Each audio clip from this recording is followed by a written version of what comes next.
Performance USA, the greatest entertainers in America, as requested by you, the men and women in the United States Armed Forces throughout the world. Command Performance, presented this week and every week till it's over there.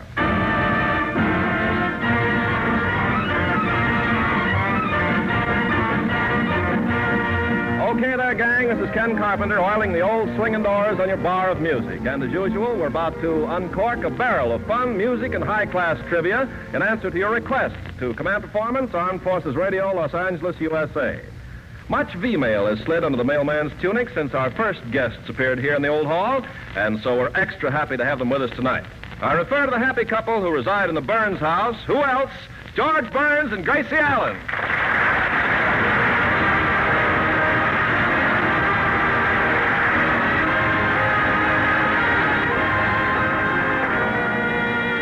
Thank you very much. And hello, folks. What do we do now, George? Well, we're the master and mistress of ceremonies, and one of us should introduce Command Performance's first guest of the evening. Do you want to do it? Oh, George, you shouldn't even ask me that. The head of the house should have the honor of introducing the first guest. Okay. Ladies and gentlemen...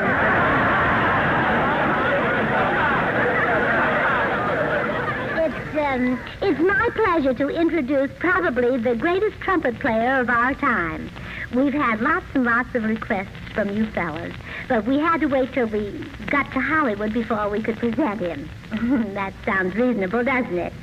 Here he is, Rafael Mendez.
Rafael Mendez. Men, you have just heard Mr. Mendez play the B on the trumpet, which is impossible. And now, fellas... Gracie, did you see who's standing over there in the wings? Hmm? Sir Aubrey Smith, the grand old English actor. Oh, yes. Oh, I just adore him on the screen. My, he's so tall and erect. He carries his age beautifully, doesn't he?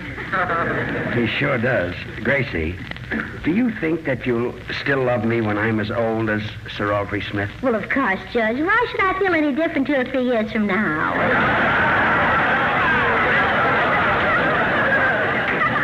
Thanks, kid. I wonder what sort of a person Sir Aubrey is off the screen. Do you think he's just as charming as he is on? Sure he is. I've met him before, you know. Matter of fact, he's invited me up to his bachelor apartment several times. Bachelor apartment? Oh, the poor dear man. When I see a bachelor, my heart just fills with pity. And I ask myself, why should he get away with it?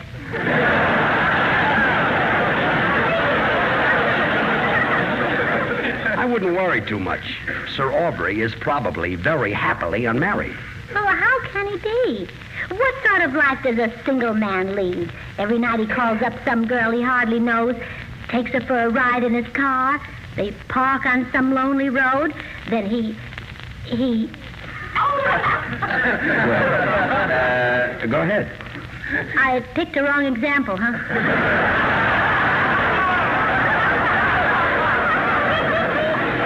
I'll say... Well, dear, look how happy we've been. When you were single, you weren't even a success. You never realized your earning capacity until you married me. Yeah. And when you come home at night, all tired out after a hard day's work, do you have to worry about getting a good hot meal? No. I should say not. You can go right into the kitchen and cook it yourself. Yeah, it's great to be married. And every morning when you take your bath, isn't it nice to have someone around to stick a foot in first to see if it's too hot? Definitely. And that isn't all. I'm always right there to scrub your back for you. Of course, I admit I get a little fun out of it, too.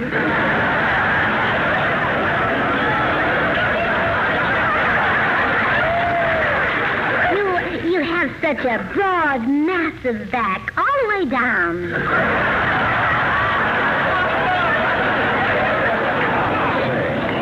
Oh, that poor Sir Aubrey, living all alone like that in his little room, with nothing there to keep him company except a pin-up picture of Dame May Whitty. Say, Dame May Whitty. Huh? Dame May Whitty. She'd make a perfect wife for him. Are you kidding? You want Sir Aubrey Smith and Dame May Whitty to get married now? Well, of course, George. They were made for each other. Yeah, but so long ago.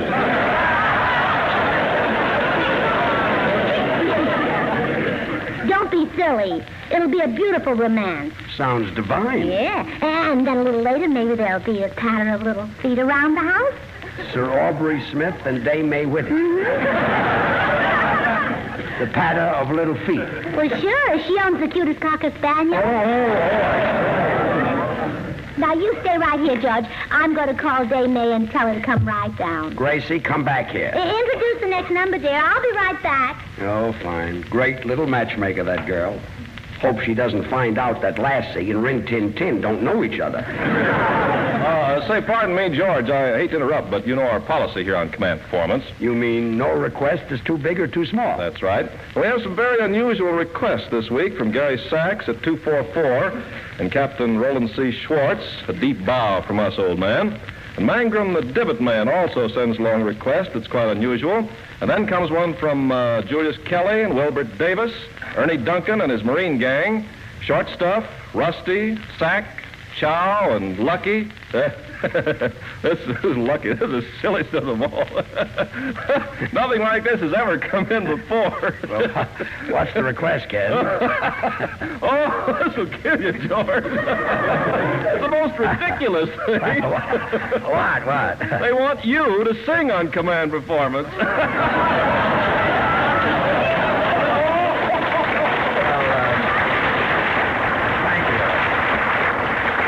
What's so funny about that? One April showers will come your way.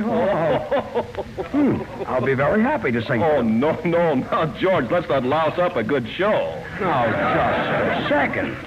Command Performance answers every request that comes in. Yes, If but... they want me to sing, I demand to sing. Now, George. Ken, you can't silence a canary.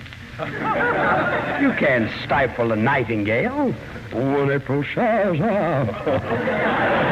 Canary, nightingale, I guess you can't do much about a vulture either. Vulture, I have a glorious voice. Well, all right, George. If you want to sing so badly, I guess we'll have to let you. But on one condition. What? That you let Joe Lilley and his choir accompany you. Are you kidding? Of course I will. It'll be beautiful. Okay. Well, gentlemen of the AEF, you asked for it, and you're going to get it. Here's George Burns, accompanied by Joe Lilley and his world-famous choir, and April Showers. One April shower. Blow April showers, they come your way, they bring the flowers and blooming rain. And when it's raining. So if it's raining, have no regrets, because it isn't raining rain, you know it's raining violets. And when you see clouds. And when you see clouds upon the hills, you soon will see clouds of daffodils. So keep on looking for a bluebird and listening for a song whenever April showers come along.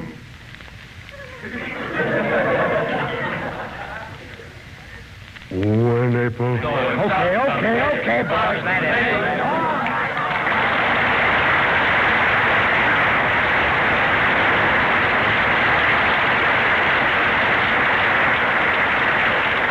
Thanks a lot to you, Joe Lilley and Choir, and thank you to Carmen Lombardo. I don't know. Crosby gets a lot better treatment around here.